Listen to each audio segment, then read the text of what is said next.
Arriving after dusk in Gorzom, Grigner descended down a dismal alley, raiding his horse before a beaten tavern.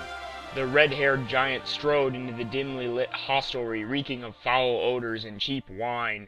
The air was heavy with choking fumes, spewing from smoldering torches encased within Theden's earthen-packed walls. Tables were clustered with groups of drunken thieves and cutthroats tossing dice or making love to willing prostitutes.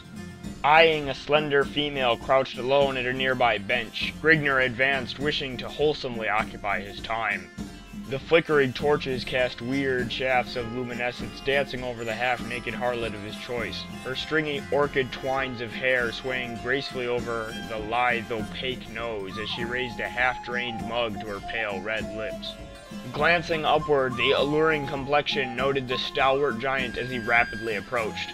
A faint glimmer sparked from the pair of deep blue ovals of the amorous female as she motioned towards Grigner, enticing him to join her. The barbarian seated himself upon a stool at the wench's side, exposing his body, naked save for a loincloth brandishing a long steel broadsword, an iron-spiraled battle helmet, and a thick leather sandals to her unobstructed view. "Thou hast need to occupy your time, barbarian?" questioned the female. "Only if something worth offering is within my reach," stated Grigner as his hands crept to embrace the tempting female who welcomed him with open willingness. "Where do you come, barbarian? By what you call?" gasped the complying wench as Grigner smothered her lips with the blazing touch of his flaming mouth. The engrossed titan ignored the queries of the inquisitive female, pulling her towards him and crushing her sagging nipples to his yearning chest. Without struggle, she gave in, winding her soft arms around the harshly bronzed hide of Grigner corded shoulder blades as his calloused hands caressed her firm, protruding busts.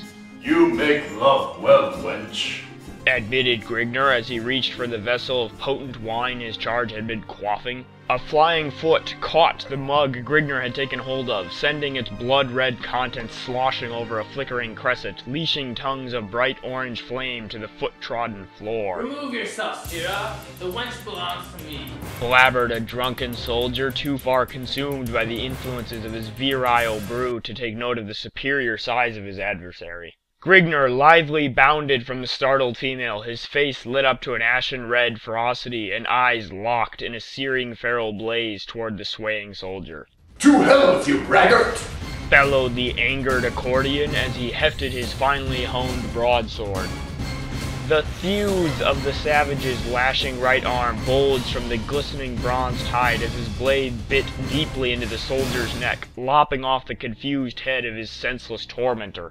With a nauseating thud, the severed oval toppled to the floor as the segregated torso of Grigner's bovine antagonist swayed, then collapsed in a pool of swirled crimson. In the confusion, the soldier's fellows confronted Grigner with unsheathed cutlasses directed towards the latter's scowling makeup. "The slut should have picked his quarry more carefully," roared the victor in a mocking baritone growl as he wiped his dripping blade on the prostrate form and returned it to its scabbard. "The fool should have shown more prudence. However, you shall rue your actions while rotting in the pits," stated one of the sprawled soldier's comrades. Grigner's hand began to remove his blade from its leather housing, but retarded the motion in face of the blades waving before his face. "Remove your hand from the hilt, barbarian, or you shall have a foot of steel sheathed in your gizzard."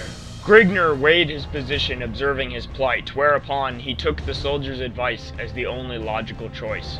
To attempt to hack his way from his present predicament could only warrant certain death.